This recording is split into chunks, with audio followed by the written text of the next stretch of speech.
Dans un contexte d'inflation généralisée,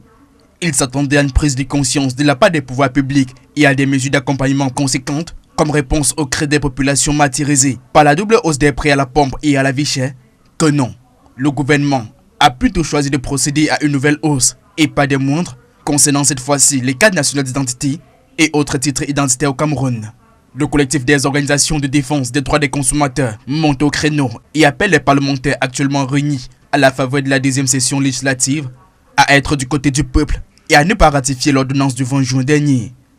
Dans un communiqué conjoint qu'ils viennent de rendre public, le collectif des défenseurs des droits des consommateurs marque leur exaspération et indignation contre la décision injustifiée d'augmentation des droits de timbre de la carte nationale d'identité de 2800 à 10 000 francs CFA.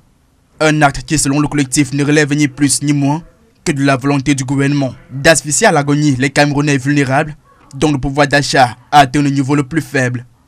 Autre chose que dénoncent ces organisations de la société civile, la privatisation de la délivrance des CNI, confiée à un partenaire technique étranger qui perçoit indûment 90% des droits de timbre collectés, contre seulement 10% pour le maître d'ouvrage, la délégation générale de la Sûreté nationale, et rien pour le trésor public. Rappelons que le Parlement, s'il refuse une ratification, l'ordonnance devient caduque et disparaît de l'ordonnancement juridique, comme prévu à l'article 28 de la Constitution camerounaise.